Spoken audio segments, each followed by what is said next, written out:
大家好，我是优布，今天继续带大家解读《心经》的经文“无智亦无得，以无所得故”。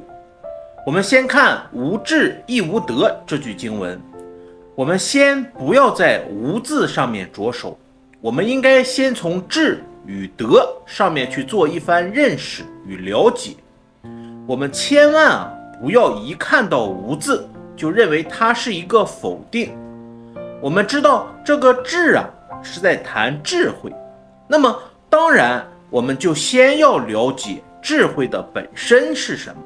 其实说起来我们之所以对人与事儿所发生的诸多情况无法化解，其最主要的根源就是因为我们的智慧不够。那么这句话怎么理解呢？那就关系到德的问题上。我们以一般人而言平常在人与事的利害关系上，我们几乎都是在有所得的这个上面去打转。但如果要衡量其中实质的效应或者价值的话，那就需要智慧了。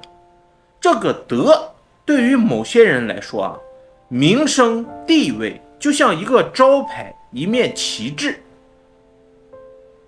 有些人就常常打着这个招牌，竖着这个旗帜来满足自我，而且其欲望也几乎没有被满足过，因为他有太多的需要了，想要得到满足几乎是不可能的。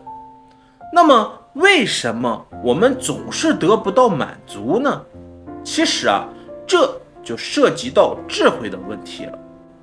如果在得失之间，我们能考量一个人应有的本分，也就是至少我们在心念上能做到无愧于心，无愧于人的话，那么即使你得了些什么，也并不为过，因为人本来就是如此。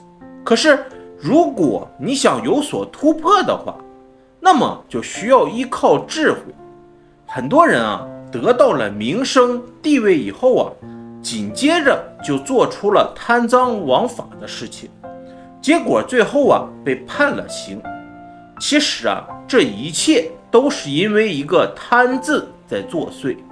其实他并没有运用智慧去思考这一切，即使他真有智慧去思考和明辨，或许还会存有侥幸的心理，认为自己做的天衣无缝，认为自己的运气应该不会那么坏，等等等等。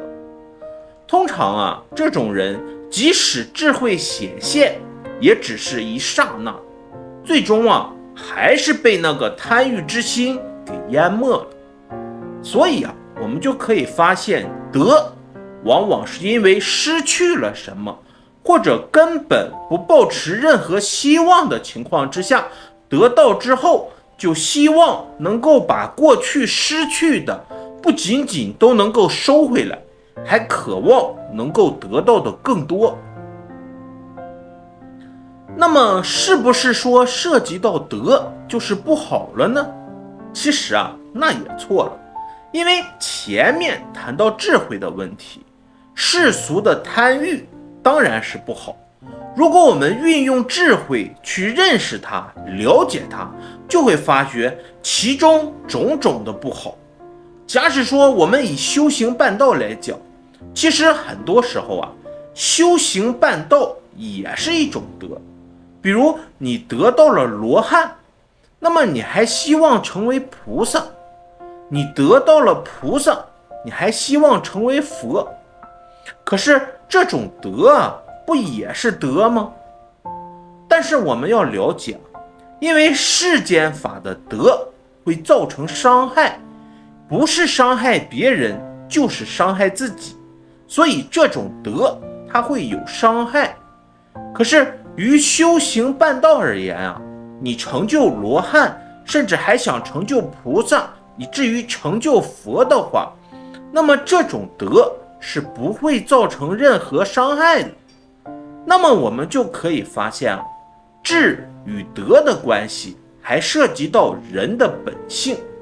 以修行办道来讲啊，圣贤与一般人最大的差别就是境界上的不同。圣贤的修养啊是高过于一般人的，可是他依然还是在三界六道里面轮回。那修行办道所得到的结果呢，它是可以出离生死，不受三界六道轮回之苦的。我们接着来看以无所得故。一般所谓的得啊，是有所得。比如说你有贪念之心，这个所就是指贪心。你是修行办道，这个所就是修行办道。我们常常说意之所在，那就是以这个意气来作为所。可以说这个所以得的结果来看，就是确定他所得到的是什么。这里谈以无所得故啊，是关系到前面的无智亦无得反映过来的。因为有所得以世间人来说本来就是如此，而无所得呢，是突破了世间的种种。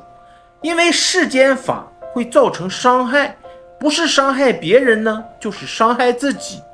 无是经过有的突破以后显现出来的，是绝对不会伤害别人的，自己啊还能同时得到利益的，这就叫做无所得。如果说会伤害别人，自己也会受到伤害，那就是有所得。所以这就是无智亦无得的法义。那么好，关于心经的经文无智亦无得，以无所得故，就为大家解读到这里。游部愿以此功德回向给正在收看视频的您。游部愿您在学佛的路上，能够在找到智慧之前呢，先能够找到快乐；找到快乐之前呢，先能够找到自己。感恩大家，我是游部。